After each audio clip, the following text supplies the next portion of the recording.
Bon, le point le plus essentiel, c'est presque le thème qui résume tout, l'aspect caché de la crucifixion de Jésus.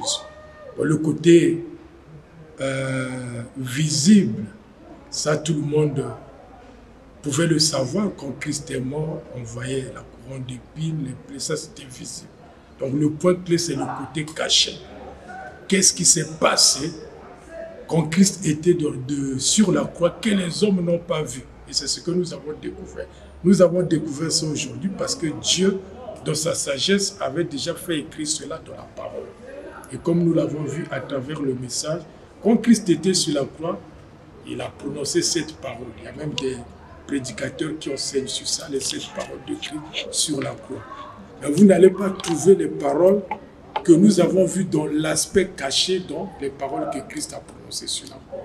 Parce que c'est ce qui échappe aux hommes, c'est ce que les hommes n'ont pas vu, et c'est ce qui se passait dans le monde spirituel. Et cela était important, parce que notre libération en dépendait, y compris ce que en fait Dieu attend de nous par ce message, c'est que nous puissions pratiquer, découvrir ce qui s'est passé comme nous l'avons dit dans le message, afin de se révolter dans le bon sens et d'exercer, de faire valoir nos droits et exercer notre autorité.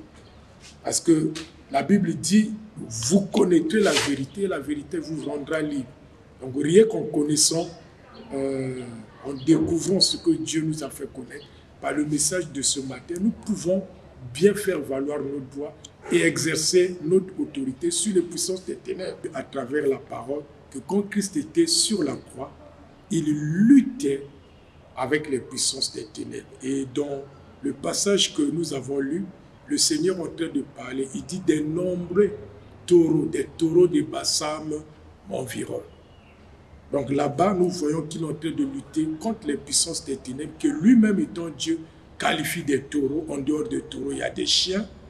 En dehors des chiens, il y a eu le lion. Il y a eu d'abord les scélérats aussi. Les scélérats, il y a eu le lion et le buffle. Et le Seigneur, dans ce côté caché-là, a livré bataille contre toutes ces puissances des ténèbres. Et il est sorti vainqueur. Et ce que nous pouvons retenir, c'est que le Seigneur n'a pas vaincu pour lui-même. Il a vaincu pour nous. Et l'Église, aujourd'hui, doit s'approprier la victoire de Christ. L'Église gère la victoire de Christ. Donc c'est ce que nous devons comprendre. Nous gérons la victoire de Christ. C'est ce qui nous conduit à la vie éternelle. Cela a compris la profondeur de l'amour de Christ. Le chrétien vraiment va être réellement stable dans sa foi et espérer à la vie éternelle. Que pouvez-vous dire aux personnes qui ont manqué l'occasion d'écouter cette parole qui a été prêchée aujourd'hui? De venir au culte, parce que c'est une loi perpétuelle qui est dit dans Deutéronome.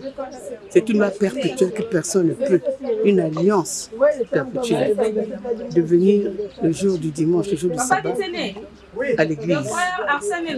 Donc quand tu vas à l'église, c'est ta maison où la gloire de Dieu s'éclate. Donc tu reçois des choses qui te bâtissent.